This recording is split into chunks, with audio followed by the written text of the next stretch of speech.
Hello and welcome to another ATP Geopolitics video with myself, Jonathan MSP. It's a Ukraine War Update extra video, giving you the extra nuggets to get your teeth into to give you a greater understanding of the war. Where should we go to first? Well, let's have a look at mines. Andrew Perpetua, who I'm hoping to interview this weekend, says 6,200 out of the 880,000 hectares of mined territory in the Kherson Mykolaiv has been checked by sappers. Right, just think of those numbers, right? 880,000 hectares, and that's just in the Kherson Mykolaiv region. Just to remind you, that is here. So we had Kherson was occupied for all that period of time, and then you had the counteroffensive there, and they did an operation withdrawal. But that whole area was mined on the way out. Or it might have been mined. And this is the thing, you don't know whether somewhere's been mined or not until you fully check it. And by not fully checking it, you are endangering the general public hugely. So this is a absolutely necessary but incredibly time-consuming and resource-intensive thing to do. They found 57,000 explosive devices. It's going to take a long time to demine Ukraine, and don't forget the Ukrainians are mining their own territory as well for the purpose of taking out Russians. So there's both sides are heavily mining territory, and getting rid of that will take an awful lot of thought, an awful lot of effort. You'll probably see quite a few autonomous devices, UGVs, unmanned ground vehicles being used. We might see a real, this might be the beginning of a new type of technology being introduced. We've seen a lot of UAVs, unmanned air vehicles, drones. We've seen unmanned sea vehicles. But we haven't seen really. There was a video that came out that Russian produced in the Donbass recently of a UGV being offloaded from a truck. We might see, and we have seen some little demining sort of robot things, but I think this will be an opportunity eventually to see an awful lot of autonomous vehicles doing their stuff.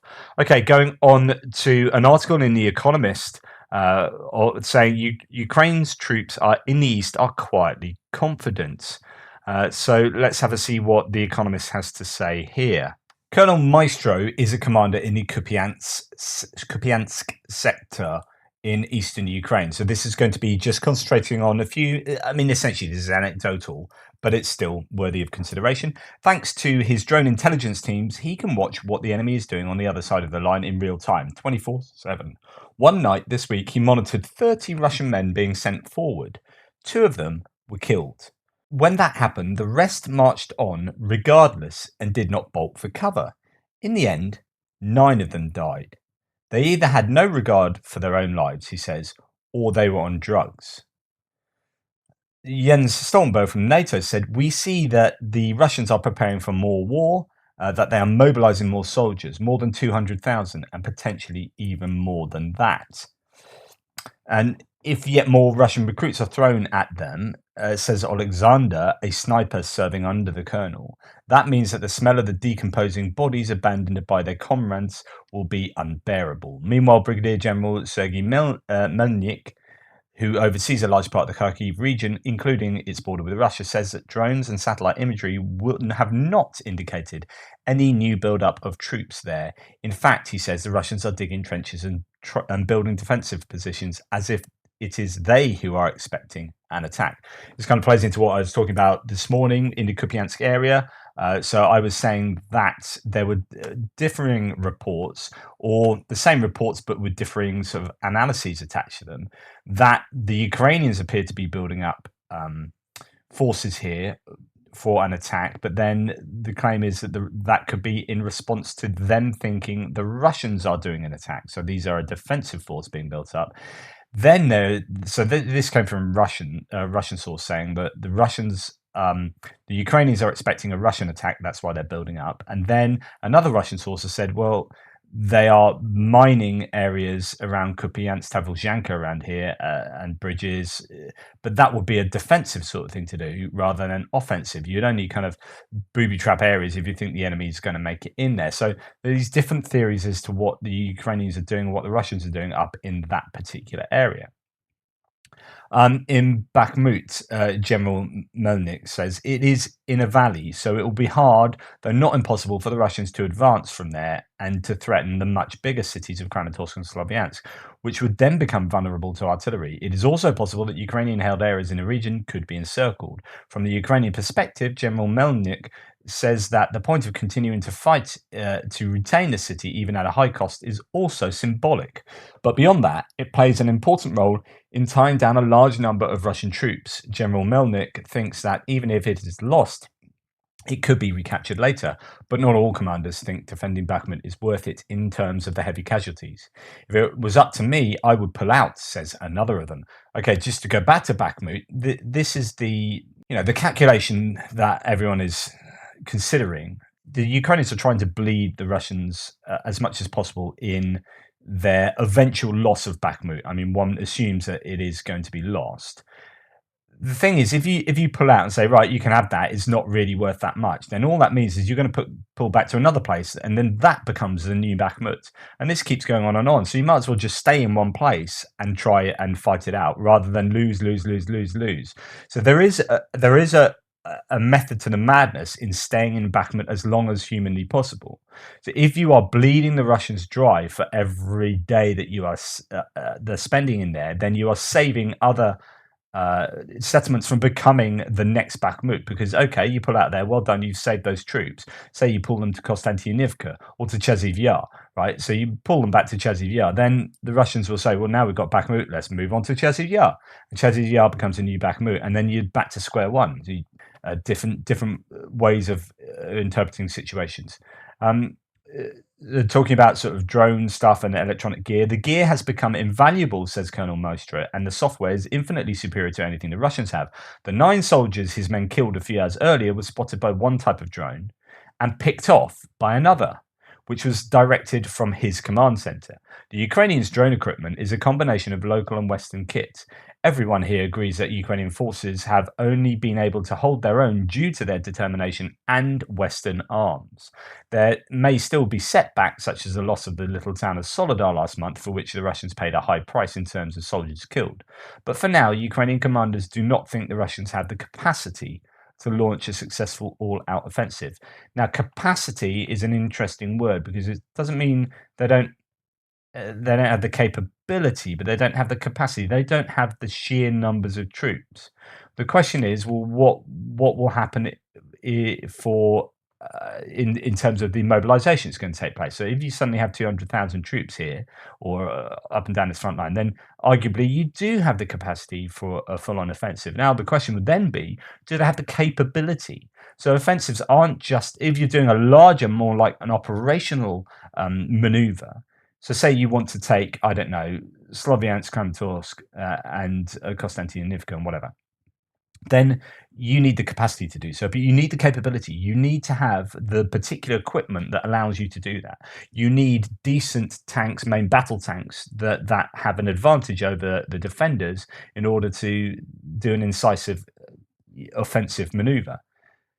But if you don't have those tanks, then but you have the people, you've got the capacity, but not the capability, or you've got the capacity in troops, but not capacity in main battle tanks, or maybe artillery, or whatever. You need your combined arms army to be working at capacity and to have that capability across those different pieces of equipment and across those different sort of theatres, if you like.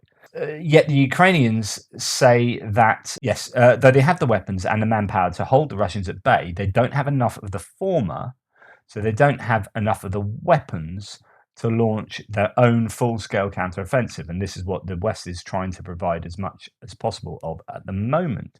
That will depend on the alignment of 3 factors: the weather, troops being ready, including those now abroad learning how to use a new Western kit, and finally the delivery of tanks and other equipment promised by Western allies. But, asked Sergeant Dubovyi, when will it arrive? This is what I keep you updated on a daily basis, trying to get a handle on when this kit will get to the front line and rushing it through as quickly as possible, but so it's still in as good a operational condition as possible, and that the troops are as well trained on it as they should be, as they can be, given, I mean, you are weighing up time versus training. I mean, great if you can train them on these things for a year, but that's not going to happen. So you train them in as short a time as possible, but giving them a kind of there's an optimal value of time versus training, isn't there? That's what I'm saying. This idea of these soldiers being left and then not helped by others, and then they move on, and then more die. There's more to be said on that in another. In fact, I might as well bring that into play now. It's this Andrew Perpetua one. This is somewhat connected. So this is a lot to do with the golden hour, to do with medical assistance to people who are injured, as far as I understand this. So this is Andrew Perpetua, who's quoting. He's got a quote from a WIA, so from a Russian source. I'm actually going to make the quote its own tweet, so it's easier for people to use Twitter's auto translator. But he says, he then translates it himself. So for people who have issues translating this, 42 Russians attacked a position. They were hit by mortars. 21 were wounded, 3 of which died immediately. So that's literally half the Russians were wounded.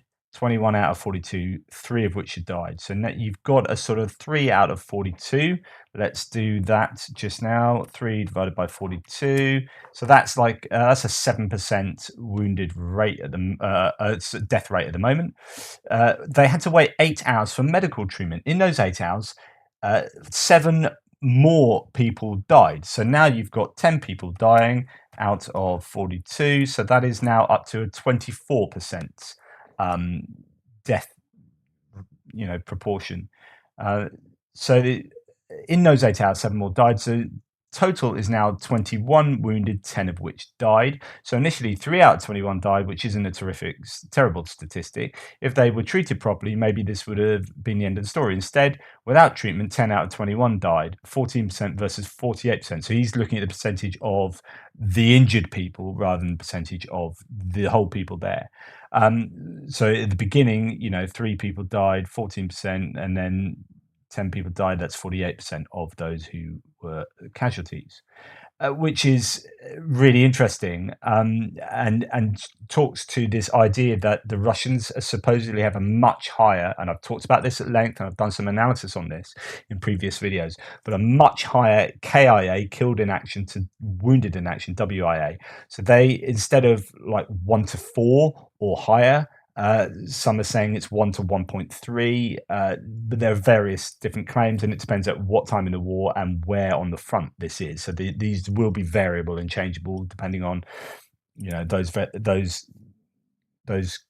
components of the calculation. So yeah, really, that's not good for the Russians, and it explains their terrible stats, if indeed they do have those stats. A simple translation, he says, of a further part is the wounded is not alone. Most often when a unit assaults a position, it is high with artillery and mortars.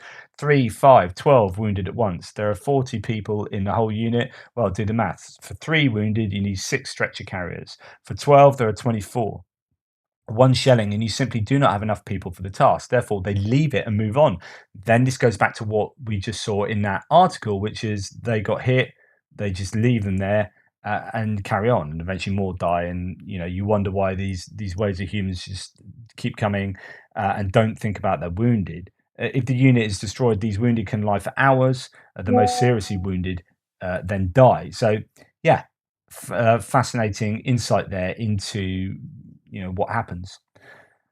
Okay, on to something else here, and I wanted to make an observation about Excalibur rounds. So these are guided munitions that are far, far more accurate than the usual bog standard artillery round. So a normal artillery round you would have being walked in by drone or artillery spotters.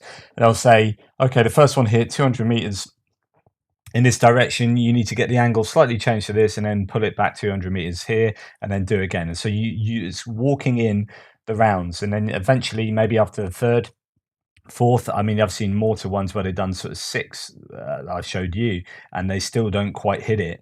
This is, especially with the mortar, when the mortar actually moves, and so it changes the calculations, but you don't know how much it's moved, and so you got to get it so it position it so it doesn't move, and so on and so forth. So anyway, it's if you are peppering an area with rounds, the crews are likely to do a runner. However, if you use an Excalibur and you've got some kind of GPS guidance, then that's going to hit to within a few meters. It's going to hit the target first time, and if there are people there, you're going to take out the crew with it. Now there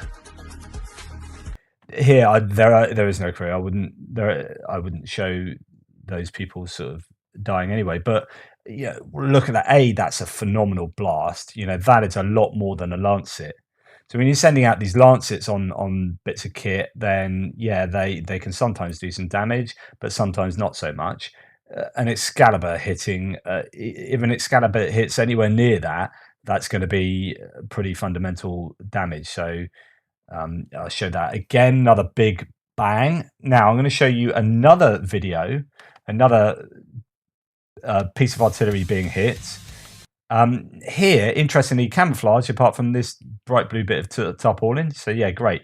If you're a drone and you're looking for somewhere to hit and it's not thermal imaging, then that bit of blue tarp is not going to be good news for the Russians. Anyway, that gets taken out there, a significant explosion. I think there's a second one, but you can see that's already taken out the ammunition there in several places, or that could be trees that are burning, but that's certainly ammunition cooking off there.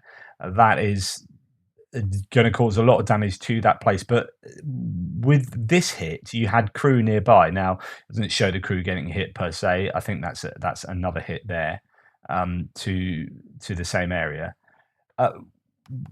What this does, I mean, it's a bit like when I talk about helicopters or planes getting taken out. You can replace a plane or a helicopter. Yes, it's expensive and it might be incredibly annoying, but you can, if you've got a large enough inventory of this kind of equipment, you can replace it with relative ease. But the crew take time to train up and take time to put in, getting into the right piece of equipment and in the right place, and etc. etc. Here you've got crew. Okay, it's artillery crew, might not take as long as like flying a fixed wing jet, but these guys have been trained up. They look like 5 or 6 guys there. And this hit was a big hit, and even if they were back here doing whatever, the amount of shrapnel that would have been flying around there, that I can't imagine those people would have survived.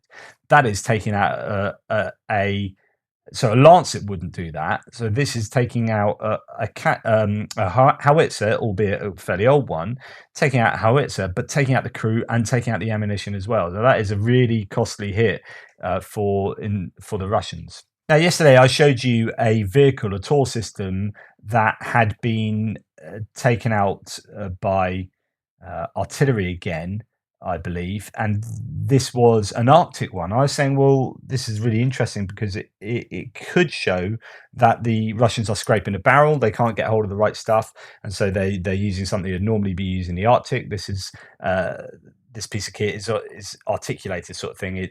Or it's one tracked vehicle pulling another tracked vehicle type thing, or part of the vehicle.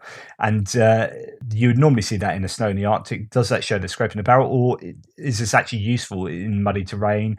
The Russians brought the Arctic version of the TOR M2DT air defense system to the front, filmed the video, and showed it on Zvezda TV, and then a Ukrainian drone found it, and the 406th Artillery Brigade destroyed it. Anyway, this is it's not being destroyed. Yeah, got new music. So that is the vehicle that you would normally see in the Arctic, although I'm not sure it'd be green, but that's the Arctic variant anyway. And it got, that exact one got taken out, as you can see in the video I gave you yesterday. Here they are showing how it works. And that's the vehicle being hit, and then they try to put it out, and then I think it might have got hit again, and those people who were trying to put the fire out were taken out. This is Shashank Joshi of The Economist, who's saying, I'm skeptical that this is really true. So the claim is from a Politico article that Ukraine couldn't take Crimea soon, according to Pentagon, who are telling lawmakers in a classified briefing. Shashank Joshi says, who is the defense correspondent for The Economist, he's skeptical that that's really true. February 22nd may have been off, but what were the IC assessments of Kherson and Kharkiv? Ukrainians also note that US intelligence about their military abilities have consistently missed the mark throughout the nearly year-long war. We'll go to the political article in a second. Philip O'Brien says, yep, Ukraine can retake Crimea. It's a question of whether Ukrainians are given the tools to do it or not. Responding to Mykola Lieskov, who says, as the article clearly states, the only reason which decrease the Ukrainian chances to regain Crimea is a lack of capacity and capability, or in other words, a lack of Western supplies. So it's not about lack of UA military proficiency, but unreadiness of the West to give more. So the article says a number of different things, but actually I want to just give my opinion first, which is, broadly speaking, Crimea is kind of difficult for the Ukrainians to take, right? Because there's only a couple of narrow places that you can get onto the peninsula, and the Kerch Bridge is off limits because you can't obviously come in from Russia. So there are two places here, which means it's relatively easy to defend and would produce bottlenecks if you did get onto Crimea. It also requires that Kherson and arguably Zaporizhia need to be taken. Because if you start doing an offensive down here and the Russians still control most of this area, then they can cut you off in the rear and isolate you. So it's really difficult. You basically would have to take all of this area and then do a huge offensive into Crimea. And then they are building trenches, putting defenses in place. And my opinion is that Crimea is the jewel in the crown and really the main reason that Russia is doing what they're doing. They don't really care about the Donbass. Right? The Donbass is a way of fomenting trouble in Ukraine so that they can sort of justify keeping and fighting for Crimea. But really, all they want is Crimea. Oh, ideally, they want everything, right? They want to assimilate it back into the Russian Empire, if you like. But Crimea, I would argue that for them, Odessa, Kherson, Mykolaiv, these are more important areas, strategic areas than the Donbass. Yes, there are natural resources over here, so on and so forth, but it's really all about Crimea. So if the Ukrainians were to attack Crimea, you can imagine that the Russians would put a huge defensive effort into keeping that Russian. So I think in a sense, Crimea is at the moment, at the very least, a step too far. You wouldn't consider that as an offensive until you had done some serious damage elsewhere and at least got Kherson and Zaporizhia.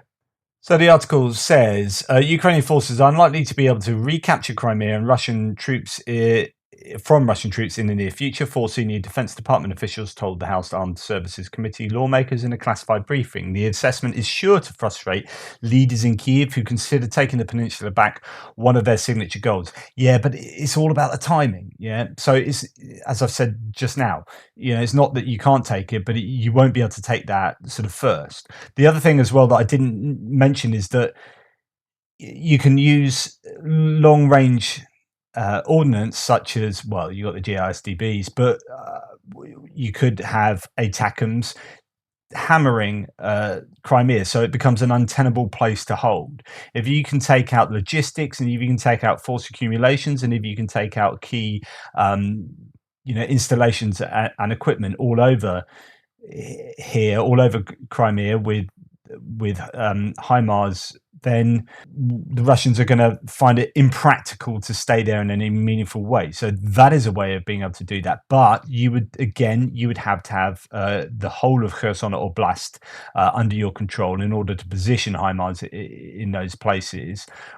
Certainly, if you're using the not quite, the ATACMS, you could probably still have ATACMS back here. But for the GLSDBs and other sort of munitions, you need to be closer to Crimea. So returning back to the article, it's unclear what led the briefers to that assessment, but the clear indication, as relayed by 3 people with direct knowledge of Thursday's briefing contents, was that the Pentagon doesn't believe Ukraine has, or soon will have, the ability to force Russian troops out of the peninsula Moscow seized nearly a decade ago. I completely agree with that. I have to disagree with Shashank Joshi, Philip O'Brien, and these others. They say, yeah, but it's just about capability and the types of weapons they have. Yeah, well, yeah, it is, and they're not going to get that soon. So for the time being, Crimea is out the question. realistically. A fourth person said the briefing was more ambiguous. Just a few more points, and this is from General Mark Milley, who recently said, "I still maintain that for this year it would be very, very difficult to militarily eject the Russian forces from every inch of Ukraine and occupied or Russian-occupied Ukraine." He said that during a meeting recently. Now, this doesn't mean it can't happen. He continued. It doesn't mean it won't happen, but it would be very, very difficult. I agree. Like to get them out of, to get the Russians out of Ukraine. Out of the whole of Ukraine within this year will be really challenging. I mean, that's every inch of that, including the Donbass, which has been, arguably this is more difficult than Crimea, because Crimea, you have still quite a bit of Russian, Ukrainian sympathizers in there, and the people who kind of really support Russia within Crimea have been shipped in subsequently from 2014. There's a lot of people that were brought into Crimea, and they would probably leave. But in Donbass, I think there's a lot of more indigenous population that do have Russian sympathies, and that I think will be more challenging. So if you want to get Russia out of the entirety of Ukraine, then that is a really tall order. No matter what time frame, it's like, what do you do with these annexed regions? So Ukraine has repeatedly asked for longer range weapons, including rocket artillery and guided munitions fired by fighter planes and drones to target Russian command and control centers and ammunition depots far behind the front lines in Crimea. There's a school of thought, and this is from Mike Rogers, who's House Armed Services Chair. There's a school of thought that Crimea's got to be a part of it. Russia is never going to quit and give up Crimea. Vladimir Putin has got to decide what he can leave with and still claim victory. So the idea of, if there's going to be this off-ramp for Putin, what can he leave with and still claim victory? Well, I think Putin will never leave without Crimea.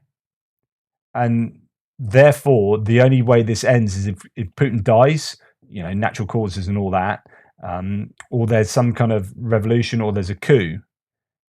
Because militarily, I think it would be really difficult for the Russians to be completely and utterly taken out of there if they have the political will to stay in there. And I think as long as Putin's there will be the political will to stay in Crimea.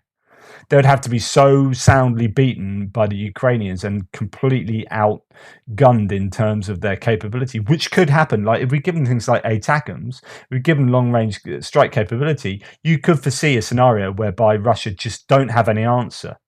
But then the problem is, then their answer to that might be chemical weapons or nuclear weapons. And so all these things. So I still think the most realistic way out of this is a regime change happening, because I don't think Putin would accept anything other than Crimea. You'd have to leave with some form of victory. Anyway, thanks for that. That's a truncated version. I will try and do the rest of it. As you can see, I've still got half the tabs to go. The rest of it in a part 2 later. It just depends on timing and what have you. But thank you so much. Please like, subscribe and share. And look out for the second part of the Ukraine War Update Extra.